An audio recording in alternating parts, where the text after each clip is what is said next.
إنك لا تهدي من أحببت ولكن الله يهدي من يشاء. Assalamu alaikum warahmatullahi, it's John Fontaine. Just before we begin the podcast, please make sure you click subscribe and also set your notifications.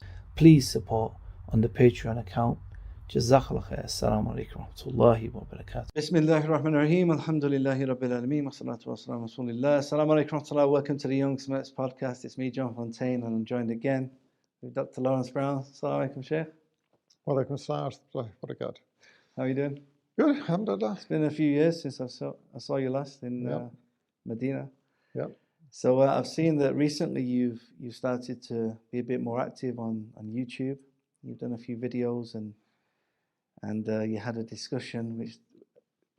debate. Yeah, nice discussion. Nice discussion with our old friend Bart Ehrman, who I thought was a bit more.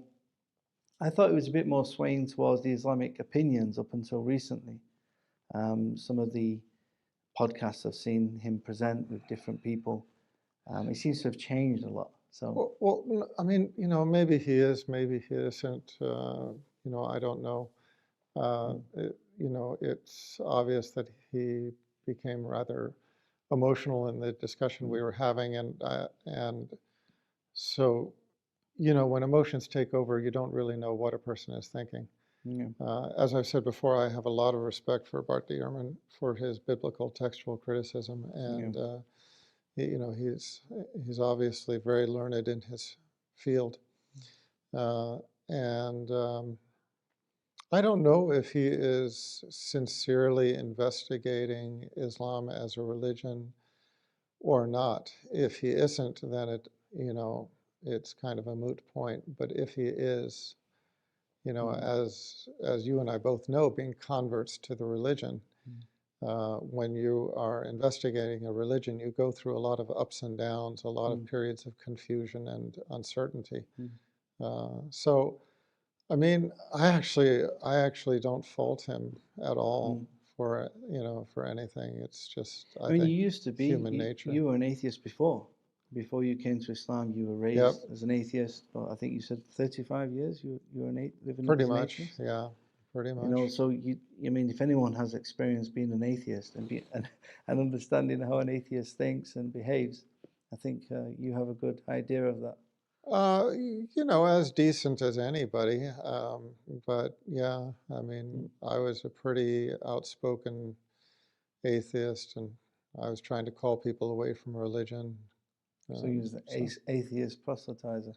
I was. I think it's just part of my nature. I've always been a little bit overbearing and So I never knew that. So what type of discussions, what type of arguments did you have as an atheist da'i? Well, pretty much the classic ones. I mean, just pretty much. It hasn't changed much, by the way, but the naturalistic explanations for our existence and, the Big Bang and evolution and so on. And the thing I realized later was that I had a fairly superficial knowledge of these things. I had not looked into them deeply enough to raise the important critical questions. Yeah. So, for example, if you're looking at a book of Revelation and you find a mistake in it, well, then you instantly realize that it's not from God. You just need to find one mistake. Yeah. But with atheism, atheists are not critical of their own philosophy at that level. So, for example, if you are talking about the theory of the Big Bang, if you're able to prove one mistake with the theory, that's not enough for atheists to say, oh, in that case, there must be some other explanation. We're wrong. No, they'll say, oh, well, just science hasn't figured that out yet. Yeah. Okay. Science of the gaps. So as opposed to God of the gaps. So for example, with the theory of evolution, the one thing I had never really thought about, and it didn't hit me until I started believing in God was that the theory of evolution can explain a lot of things, but there's one thing it just can't explain, and that's where life came from. This ephemeral quality of life. Yeah, I mean, it is. It's quite an important point. Well, yeah, exactly. And it's one that scientists struggle to explain. Yeah. What is this thing that animates us and gives us, and plants and insects and everything, this property of life? Well, that's the one thing they can't explain that should just bring everything into question. With evolution, I find it, of course, evolution of human evolution is an argument against Islam, but it's not an argument against the existence of a creator. I always find evolution a very misplaced argument when they use it against the existence of a creator, because you could have a creator behind the evolution. Right. And it's like, okay, well, yes, it does contradict, the theory of evolution does contradict our revelation, because our religion, but it's not an argument against God. No, I get it. And they really misplace a lot of these arguments. And, no, I get it. The concept that why couldn't God have set everything into motion and then let it evolve at its own pace? And of course that's a reasonable thing to say. It's like the old arguments of we used to believe in Thor, the thunder god, and now we know how lightning exists, so we don't need the thunder god anymore. But that doesn't. They're not two mutually exclusive kind of explanations. We can know how. Let's go back to talking about. I don't like to talk about. I get what you're saying, but I just don't like to talk about these pagan gods. Yeah. I mean, but it's sufficient to say. It's sufficient to say, okay. We as Muslims can believe in the Big Bang, and as a matter of fact, most educated Muslims do. It's just that instead of believing that the Big Bang came from nothing, the old argument that in the beginning was nothing. And then it exploded into everything. It's like, what kind of sense does that make? Instead we believe that that the Big Bang was under the control. I mean, God made it. God expanded the universe, and here we are. And yes, there was a Big Bang, but it was under God's control. And in the same way, we can believe in evolution. It's just that we can believe that either God set things in motion and then just let them run their course, or that he directed it, or that he created different species at different times. However, I'm basically, anybody who talks to me about this, who is investigating Islam, I just tell them, look, don't let that be a stumbling block for you, okay? Because we as Muslims, the only objections we have really to the theory of evolution is that we believe in human beings having been a separate creation from the animals. But otherwise, if you want to believe in evolution from little horses became big horses, and big dogs became little dogs, and things evolved over time, and one species led to another, fine, don't let that talk you out of faith. And it's not a you could have that belief as a Muslim. It doesn't take you outside of the fold of Islam, to believe in animals evolving, Exactly. So I mean, as I said, a lot of these arguments are very misplaced. I want to speak a little bit about your interaction with Bart Ehrman, and what was you expecting beforehand, before you went into the discussion? How was you expecting the discussion to go? Because I have a feeling that it didn't quite go the way you expected. No, but I really went into it with a blank slate, a mental blank slate. I did not know what to expect. I mean, I knew the work of Bart Ehrman in his biblical textual criticism. I had purchased just so many of his books. I had a library of his books. But I basically stopped reading him when he came out with this one book. The title was God's Problem. And I sort of gave him the benefit of the doubt, bought the book and started reading it, and just said, oh, such a shame, to be, the whole concept of God having a problem is outside of Islam. Human beings have problems, but to say that God has a problem, and that's basically when I stopped reading his books. And I felt that this is a classic example of what happens to many people when they achieve a high level of success in their fields. Because many times they get to a point where they have said what they wanted to say. They've kind of reached the pinnacle of success in their particular specialty. And instead of stopping there, they go on. Yeah. And they maybe get into something which really they just should not have gotten into in the first place. And it's troublesome. Mm. We see this a lot with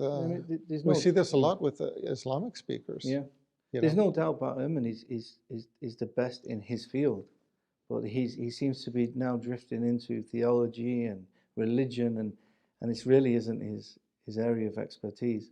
Right. And that became very apparent in the discussion with you, where he's using literally, I see it as very childish arguments, in my opinion, like using the problem of evil, again, like evolution, as an argument against the creator, when in fact it's not logically an argument against the existence of a creator. Yeah, but look, I mean, let's try to give everybody the benefit of the doubt. I mean, you say it's kind of a childish argument. To him, it's a very serious argument, and in fact, it's been a serious argument, from the beginning of human existence, basically. As I pointed out in my follow-up talk, this is a question that has been raised not just by human beings from as far back as we know, but this is a question that was raised by the angels before human beings were even created. And actually, let me just grab my mushaf here. So this is Surat al-Baqarah, ayat 30, and in parentheses, mention, O Muhammad, when your Lord said to the angels, indeed, I will make upon the earth a successive authority, a khalifa, meaning generations of mankind. So I will make upon the earth a successive authority. They, meaning the angels, said, quote, will you place upon it one who causes corruption therein and sheds blood while we declare your praise and sanctify you? He, Allah, said, indeed, I know that which you do not know. So we have this interaction where the angels are, basically questioning Allah's creation of mankind on the basis of, a creation that's going to cause fitna, corruption, and bloodshed. But that's a very different argument to that. That's it. The question of the angels is, why would you do that? It's not a question of, therefore God doesn't exist because there is evil. And that's the point I'm trying to get to, where you've got a difference between, it's a question of why does evil exist and not understanding why, which is a very good question. No, but tying that to the existence of a creator, it's just it's a logical fallacy. To say evil exists, therefore there's no God. Look, I get the point, but I mean, of course, the angels are not going to question the existence of Allah. The angels are in the presence of Allah, and they are the functionaries of Allah. They're taking direct orders from Allah. But then we have this separate level of newer creation, the human beings who, have freedom of choice. They have free will. They can believe or not believe. And Allah has chosen to make that the test of our existence. And so we have the evidences, but we don't have Allah or Allah's presence in front of us, which is something obviously only a fool could deny if Allah were manifest in front of you. So that's just a different situation, but that's not the point. I mean, whether you're questioning the, the reason for pain and suffering in this life in the context of a creator, or whether you're questioning the creator, in making this new creation, will you create one who commits, corruption and bloodshed? It's basically the same. It betrays the same thought process. Basically, a lack of trust. Our understanding of purpose. I mean, to me, it's a lack of trust. I mean, the angels saying this: "Will you create one who causes corruption and bloodshed?" Basically, that's that's a lack of trust. And Allah's answer, I thought, is very revealing. The fact that Allah does not launch into a long rational discussion, a long explanation to validate what he's doing. I mean, first of all, Allah does not need to explain himself. But instead, he gives an answer which is basically saying, I know what you know not. In other words, he's saying that he knows what he's doing, and we should trust him, right? And that answer worked for the angels, and that answer should be sufficient for the human being. But human beings are basically contentious. Angels accept and do, because that's how they were created, without free will. Human beings are contentious. They hear and they question and they argue and they they look for wiggle room in their beliefs, and that's exactly what happens with most atheists and with this specific subject. So how was you expecting the discussion to go initially?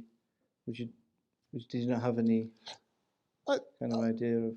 I mean, I really didn't know. Like I said, I had pretty much blank slated my mind, and I was just expecting to, to talk with him and just see where things went. I was aware that he had written this book, God's Problem, and that told me something about his orientation, at least at the time that he wrote the book. What happened since then, I didn't know. And I hadn't followed any of his latest literature, so I haven't been keeping up with him.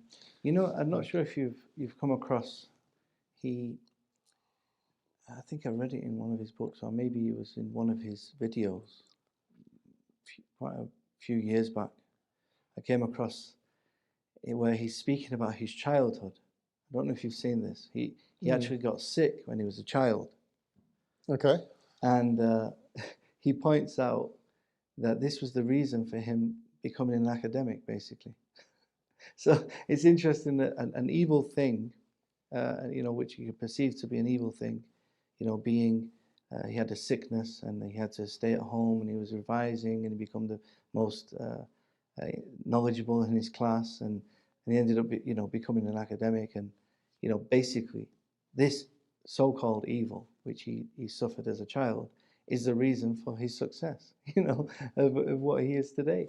And I find it quite an interesting point, because one of your points, a very good point which you mentioned and you raised in the discussion, is that we don't know the wisdoms that there is from the Islamic perspective good things. We don't know the wisdom behind these evils. Like Allah mentions, it might be that you like something that is bad for you, or you love something that, you would like something that's bad for you, or hate something that is good for you. That we as humans, we can't even identify these evils in the first place. We might perceive something to be bad for us, but in fact it might actually be the best thing for us. So I found that quite interesting. Because he has his own story for that, I mean, I think we all, Mm, I think everybody, if they look at their lives, everybody has something to this yeah. extent in their lives, big or small. Mm, I mean, when any of us struggle against something, even if it's something small, we feel that we are a better person when we overcome that obstacle in our lives, yeah, you suppose. know. And as I was saying, you know, we tend to look upon people who persevered against adversity with admiration. Mm, We admire those people because they, you know, they show a, you know, an exceptional tenacity and strength, and they accomplish what a lot of people would have not been able to do. They would have given up on it. But all of us, in our own ways, have some, you know, some degree of that. yeah. And when you look at what God bids us to do, you know, all of the things in Revelation that Allah bids us to do, things that are noble, things that are good, Mm, they're all things that we have to struggle with. I mean, I don't know any hadith or quote from the Quran where Allah tells us to elevate ourselves by going to a party and having a good time. I mean, rolling in the lap of luxury or anything of that sort. The things that elevate us are always, yeah, it's a funny idea, isn't it? You know, you know, as a matter of fact, the point is made that it's harder for the rich man to get into paradise than it is for than it is for the camel to pass through the eye of the needle. Which is not to say that it's impossible, but metaphorically speaking, it's, you know, extremely difficult. And I think the reason for that is because the test of luxury and ease is probably a great deal more difficult than the test of hardship. The test of hardship, you need to endure, you need to be patient, you need to persevere. The test of luxury and ease, I mean, when people have everything going their way, they tend to become complacent. yeah. They tend to think that everything's going their way, everything's sorted, and they relax, they become fat and happy, and so on, and they don't struggle as much. But it is in struggling that we elevate ourselves. Mm, I mean, okay, we just prayed Maghrib together, and the surah that I read in that surah is the line, you know, inna mal usri yusra, you know, after hardship comes ease. yeah. And then Allah repeats it, you know, inna mal usri yusra, after hardship comes ease. And we all know that we appreciate things that are pleasant or that ease our hardship, even if it's just, you know, something cool to drink on a hot day or something warm to drink on a cold day, or you know, coming in out of the cold into a nice warm place where the, you know, a fire is, you know, a fire is there to warm your hands by, and so on and so forth. But similarly, I mean, people who have been through tremendous hardship, like what Dr. Ehrman was mentioning, you know, starvation, periods of starvation, deprivation, you know, extreme suffering. When they come out of that, it's a transformative event. It changes the life. Yeah. Sometimes for the better, sometimes for the worse. It's funny you should I say mean, that. because Yeah. some people end up losing their religion. Yeah. They end up cursing God, saying, "How could you do this to me?" And others end up turning to God. And most of the time, And they that's the end up test. yeah, Right? and you find that most of the extreme tests, people do actually turn towards a God more so than away from God. Because if you look at Africa or Asia in the third world, countries where a lot of these tests are more prolific tests of poverty and war and things. Atheism just doesn't exist in a lot of these places, or it's very, very small compared to when people are literally living in the lap of luxury, as you say. People just get so intelligent, so for their own boots, as they say, too good for your own boots, because it's like, you start to even contemplate whether you even exist or whether God exists. And Allah mentions, you forget Allah, you forget yourself. You forget who you are as a human being and what you're fundamentally created for. As you mentioned, that with hardship comes ease. This is inevitable. Allah is mentioning it. This is what's going to happen. This is a part of life. And you cannot enjoy life any other way. I mean, you mentioned a very good point actually in the discussion, which is something by its opposite. You know good by bad. You know sweet by sour. Etc. You know the true extent of something by the opposite. And what's interesting is even the people that don't go to the hellfire will in some way witness the hellfire on Yom Al-Qiyamah. And it's kind of like showing us the absolute opposite of Jannah. And it's almost like we will know what Jannah is through the opposite of seeing and witnessing Jahannam, subhanAllah. And I thought that was quite a powerful kind of thought, because if we were born in Jannah, well, we wouldn't know anything better, right? It's like people who are born into extreme poverty or difficulty. A lot of the time, they have no frame of reference.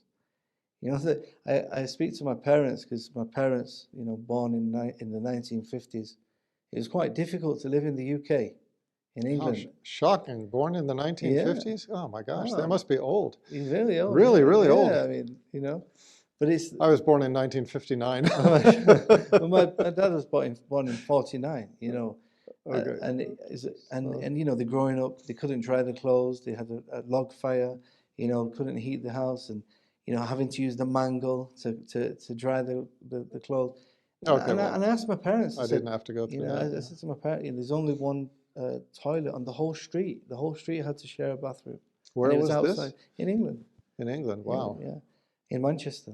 A lot of the old kind of working men's kind of. I've heard about this. Yeah. And it's like, well, I said to my parents, did you feel that you was kind of, underprivileged? No, it was just a norm for them. Now if you had to go back to that, it's like, whoa, this is terrible. But sure. At the time, that's all you know, and you don't. It's just a norm for you. So yeah.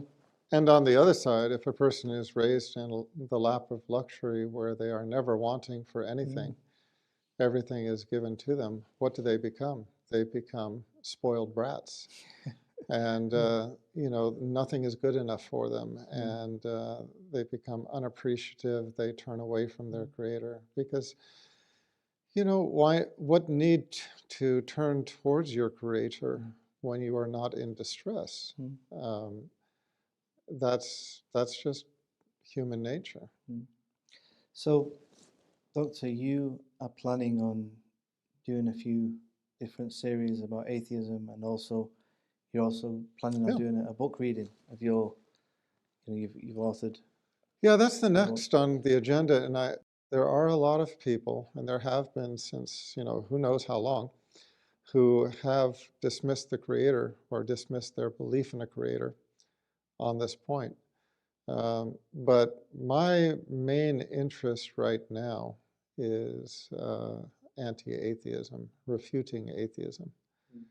And so I've put together a number of talks on this, and I plan on bringing those out soon, inshallah, hopefully. So tell us a bit about the content. What sort of approach you're taking in terms of, or do you want to keep it a secret? No real secret.